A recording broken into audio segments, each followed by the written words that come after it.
Elliott back again for another episode of the Nolecast as we make our way through our preseason position preview series here tonight to do the defensive backs secondary as a whole. So, fun conversation tonight about known experienced pieces, known entities, and pretty talented scattering of young kids as well. Recently added to the roster that will play a large role in this position in the years to come. So. Yeah, let's jump into it. I mean, we've had some recent discussions about what we think this cornerback tandem can be, both in the conference and in the country. Let's talk about the secondary as a whole and what should be a pretty optimistic conversation, I would imagine. I think this could be, I mean, I don't know. Maybe I'll regret this. Maybe somebody will clip this and I'll look like an idiot. But I do honestly think you could have a top 5 corner combo in the country here. I mean, I think AZ has real like high end of the draft potential. And I think Fintrell has a chance to have a really nice bounce back year and be a guy that gets drafted as well, and probably improves his draft stock. So like that's encouraging, man. Like that's huge. Like to lose what you lost, Renardo, who goes high in the draft and is having a nice camp so far for the 49ers, to lose Jones, who finally put it together and dominated last year. And that was awesome to see. To lose Dent, who, I mean, I thought he played extremely well when he was on the field last year. Now, has he caught on in the NFL camp? I don't know, but I hope so. What did he sign with? The Chargers, the Rams, one of the two California teams. He's playing. Isn't he on Derwin's team? I think he's paired. Yeah, so Derwin's the Chargers. Yeah. So. Okay. Perfect, man. That's huge. Like that we're talking about a room. Like, will there be a drop off? Odds say yes. The fact that it's not a slam dunk, huge drop off, I think really speaks to the job that they've done building this roster at this position. Mm-hmm.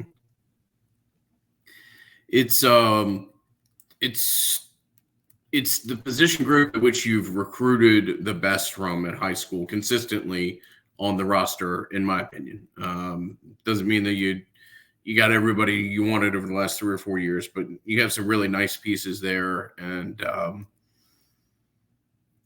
mean, look, AZ, Fintrell, and if you tell me Little Junior's your nickelback, I mean, those are 3 real players with very bright futures. Old Lake City, Columbia's finest, and Shaheem Brown is one of the conference's best safeties, if not the best, in my opinion. Yeah. And then a lot of this conversation will be about who wins this job at the other safety position. Right now, I think it's probably the UCF transfer Brown, but I could be wrong. Conrad is wasn't more than 3 or 4 episodes where I talked about Conrad's physical ability. It's all but unchartable. He could very easily win this position. I could see a situation where maybe somebody else is maybe your kid that came back from Colorado is your nickel and Little's playing some safety. We'll see. A lot of different places that talented pieces could be used here, but a really deep group that has some incredible young talent in it as well. It really does, man. I think you look at this thing and like getting Cooper back from Colorado, like he's a guy who has played well for you and you're familiar with his game. Getting Brown from Miami, like that's a guy that dudes on this staff, including Randy Shannon, were familiar with, from his time at UCF, right? Like I think those dudes are generally, in my opinion, like floor dudes. Like you bring them in because there is a certain level of play that you expect out of them. And I think the level of play they expect out of Brown is certainly not what he showed at Miami last year. And I think they'll look to utilize him differently than Miami did too, importantly. Like if you told me, hey, bud, they're going to run it back exactly like they used him at Miami, I'd be like, guys, I don't know. This is not great because like last year the performance was generally poor. But different guys have different roles. Like as a Rays fan, I see us trade for these no-name dudes all the time. And it's like, oh, cool. You just invented a new pitch for him, or you just asked them to throw nothing but cutters? Oh, just cutters. Okay, cool. Like, and it works. So ask like having a guy return to a role that I think he played decently well at UCF, or at least like they're familiar with his skill set enough to where they can put him in a position to succeed better, is encouraging. And truthfully, like guys get better at this position under this staff routinely. Like they work hard in practice. I mean, Fuller knows those dudes. They come ready to work, and I think they actually do a really good job of defensive back development. If I was a high school coach, like, yeah, okay, go to one of these practices, see how they practice, see how they develop their guys. And yet, like those four dudes, I mean, you mentioned, can you get a Hussey or like, a Rawls or somebody like that? Maybe Jones, like maybe a Joseph, like to jump up and arrive, I don't know, a little early. I'll save that because that's not one. But let's. All right, so we're really high on this group. Clearly, let's go to second down. This is brought to you by the legendary team. 844 FSU loan is the number to call. 550 plus Nolecast listeners have got their home loan through legendary team. That's awesome, and I've done it twice. Like I just think they do a great job. So I would give them a call if you need a home loan. I saw rates maybe coming down. Not an expert in the rates field, but I do get Wall Street Journal updates sometimes, so I saw that. That's a cool thing. I like that, especially if I was in the market for a home. All right, so here's the question. We think this room is pretty much full of studs. What are our actual concerns about this defensive backfield? Like what are sort of the questions we have, or like this bothers me a little bit. I'm not real sure about this thing here. I mean, okay, so Fintrell's looked such a better version of himself that, like, would there be some, mental regression or something? But honestly, I don't even know if that's something that you need to be really concerned about, because guy was a damn good player at UVA. It's not like when the lights come on that you know that this guy's game isn't at a certain level or whatever. So I don't really have that big of a concern there. I mean, one, or how does AZ Thomas wear the expectations that have been kind of put on him, and the idea for the better part of 4 months now that, like, yeah, you may be like the best player on the roster or something like that, because that's different. But even that, I would say, based off like AZ's family and having a brother that's gone through like, he's more prepared to handle stuff like that than others. AZ also, if you follow his Twitter timeline, this isn't going to come to as a big shock to you, but like, AZ's not at recess, okay? AZ's sitting on his couch reading his Bible at night. Like, that's not a guy that you have to worry. I'm sorry? Do our listeners know what recess is? Yeah, okay. AZ's not out, buying the table bottles or whatever else. Like, so even that, I think you're putting those expectations on a guy that I think can handle it as well as anybody on the roster, just from my personal interactions with people. But you're still asking a ton of a guy who, yes, has looked brilliant in some reserve role and had a great spring, but the jump that is being kind of projected for AZ is as significant as anybody that I can remember. Maybe, I mean, I'm just probably hyperbole, but maybe since we've been doing this show, as far as like what you were in 1 year to what it is. And at the same time, you're talking about a guy that made a massive jump the year before. But we'll see. That was a long answer to your question, but I think it's a great answer. Where I'm ultimately going to land. I mean, it goes back to our thing of like not being mad that AZ is not going to be first team preseason All ACC, because he hasn't been that guy in games yet, and like the rest of the voting media is not just going to take our word and Knowles 24/7's word. And the one sign you should take is the Norvell interview he did with McElroy, when he was basically like, yeah, that's the guy. And like, I mean, for him, I don't think he said like that's probably the best player on our team, but he kind of like that's the way I took it, right? And I could be misreading that, but I don't think I am. I mean, the guy has all the potential to be a stud, and I think he will. He'll show that. I am.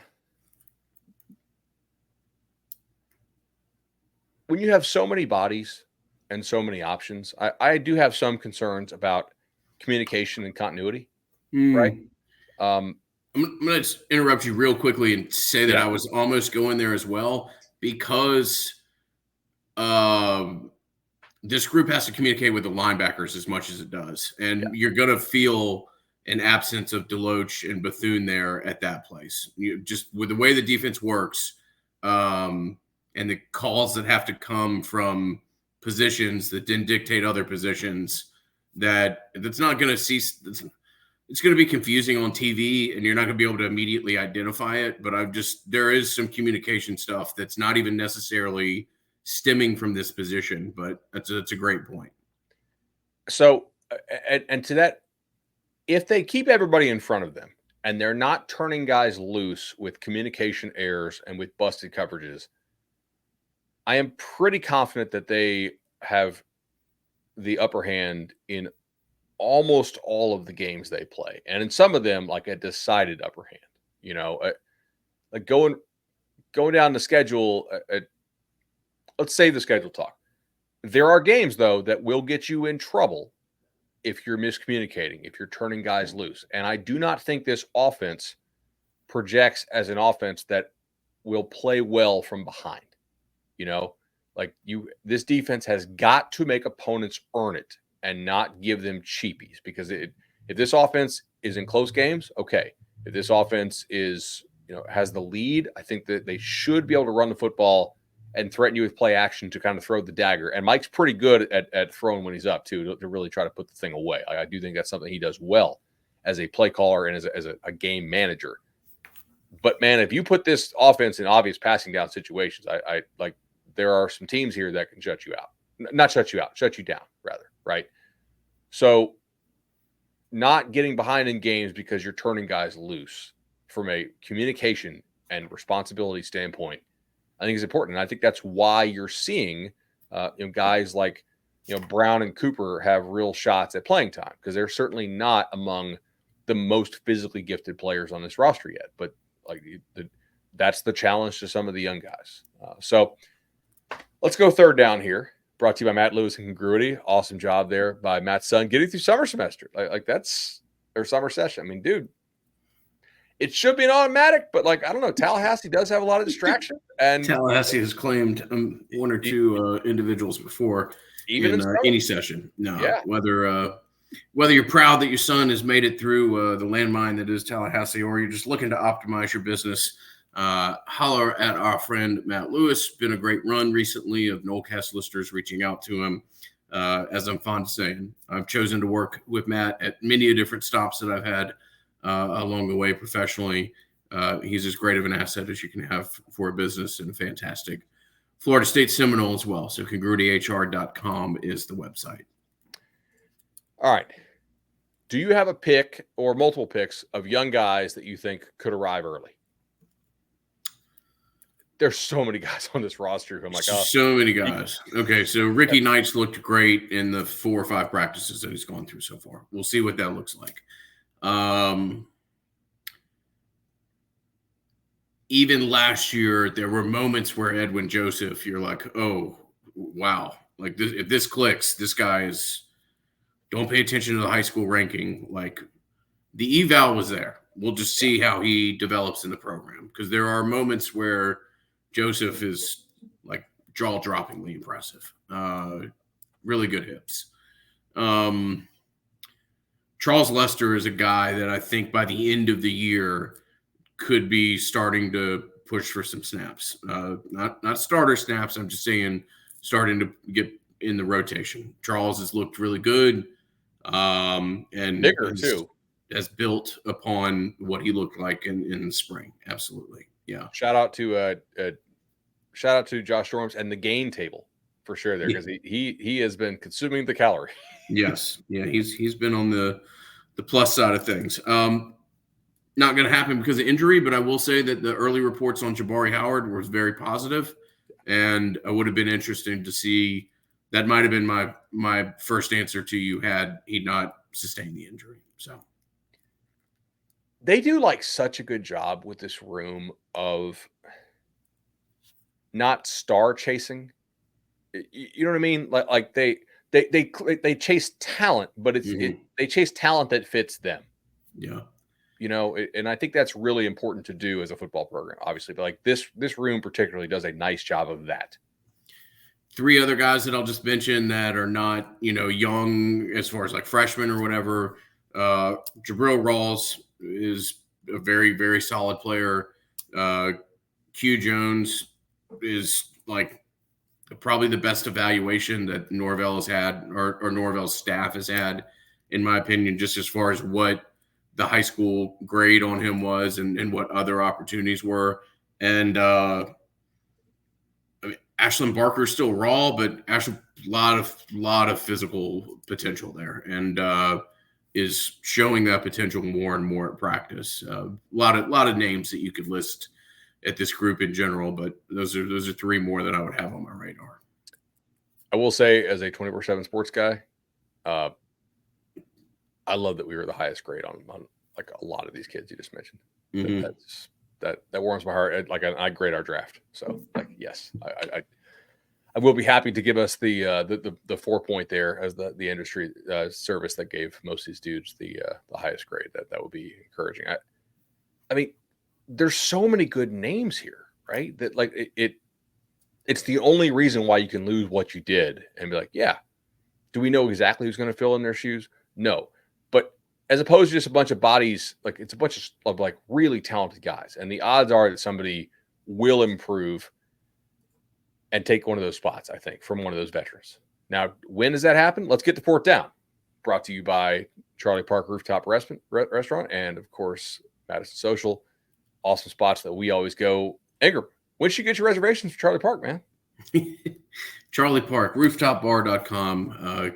Certainly would suggest reservations on any kind of weekend of significance and just in general, because like as I learn at Tallahassee, trying to get a hotel room or whatever, you'll call down thinking there'll be no reason. And all of a sudden you realize the hotel's sold out because, this convention or this sports camp or whatever here. Tallahassee is bizarrely busy at times outside of football season as well. So charlieparkrooftopbar.com. Great people, as are all the entities that exist underneath the For the Table Restaurant Group umbrella. 4th down. All right. So 4th down. What games do you think FSU can rotate in the defensive backs early? And I think this is an important question to ask because I don't really think you're going to have as many blowouts this year as you did last year. The schedule's a little more balanced, and I mean, I just don't think the team is quite as good as last year's team was. It's not an enormous drop off, I don't think. But I mean, if you lined up last year and this year, like last year's favored, certainly I don't think that's insane to say.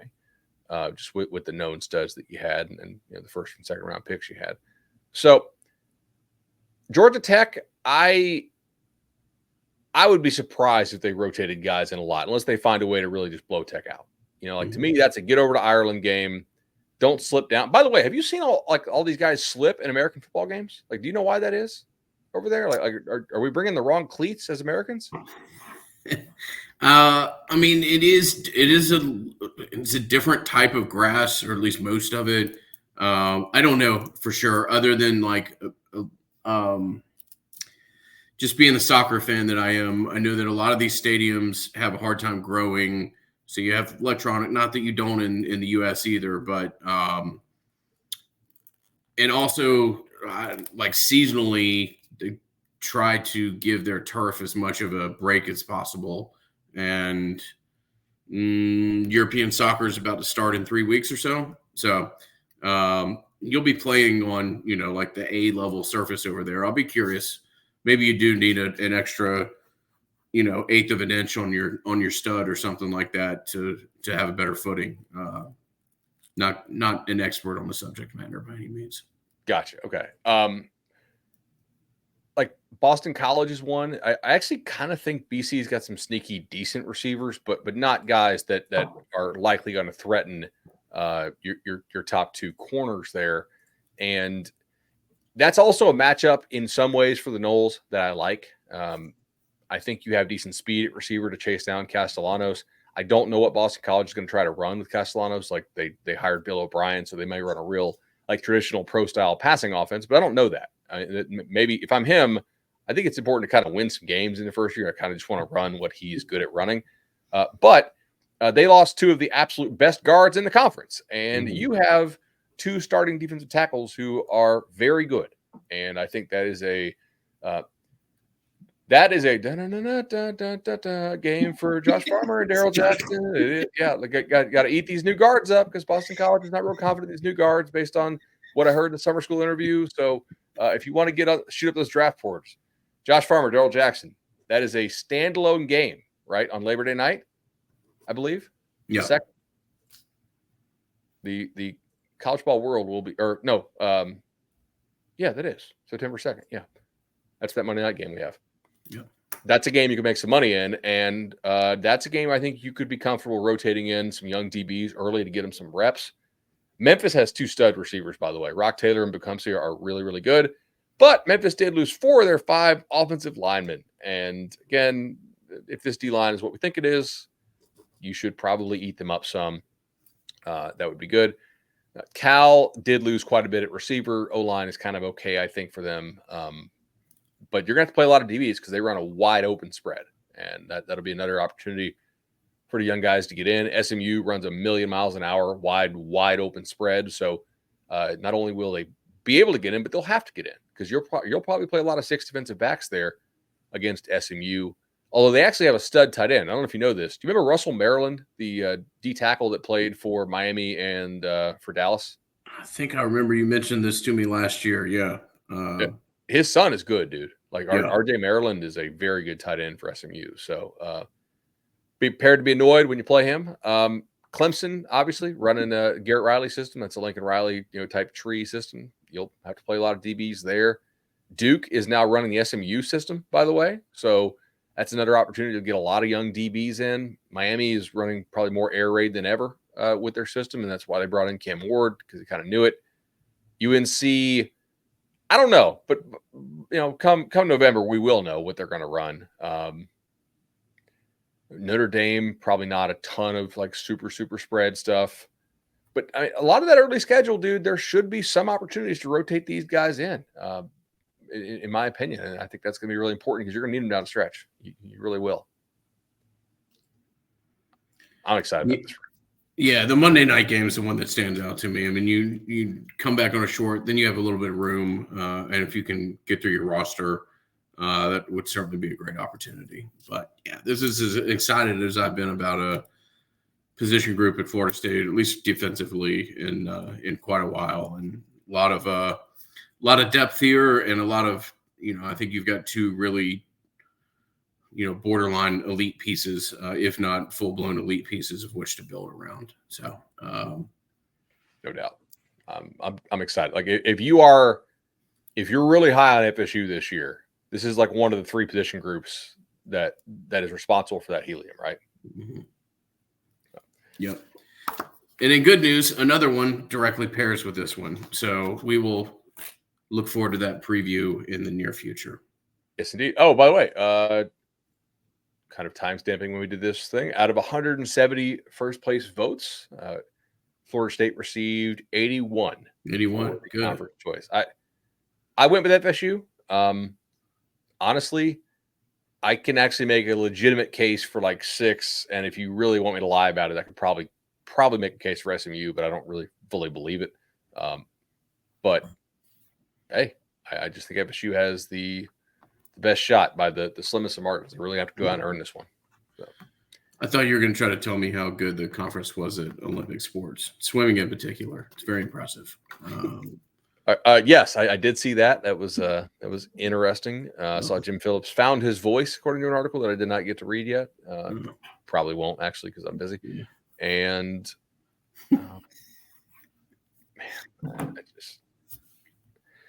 I will say that I want to share this. So when we were talking about the Phillips the other day, and I brought this up on Tim Fitz's podcast, which is like a Big 12 show that I was on.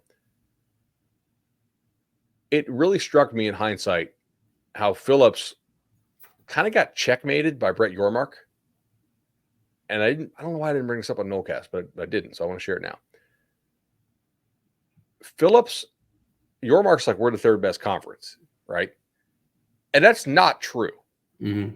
Like very clearly in terms of things people care about, like TV ratings, all that kind of stuff. Like if you want to say we're the most balanced conference, that probably is true, Big 12. And I think it'll be a really exciting league to watch because they'll have a bunch of games that are down to the wire. But like they have 0 national titles in the 85 scholarship era. Okay. And the ACC has 7. It's really not close, right? FSU has 3, Clemson has 2, Miami has 2. Or do they win in 91? Yeah, they have 1. All right, so they have 6. Or ACC has 6. Miami has 1 of those. But the thing is, your mark basically checkmated Phillips because Phillips had to just kind of blindly throw out like we're definitely the third best conference. It's clear, and it is clear if you really know what you're talking about. But the thing you can't say is because of the school suing me, right? So I was like, oh, this is brilliant by your mark, like to just really put Phillips in this catch-22 that he's like, it's very clear that they're the third best conference, and but he can't really say because of Florida State and Clemson. Clemson and Florida State clearly make us. Yes. Yeah, right. Absolutely. Yeah. So. Oh man. All right. I'm pretty tapped out tonight. You got anything else? No, man. That's it for me. All right. A lot of good pieces. We'll see how Fuller and the staff will use them. I'll talk to you next time.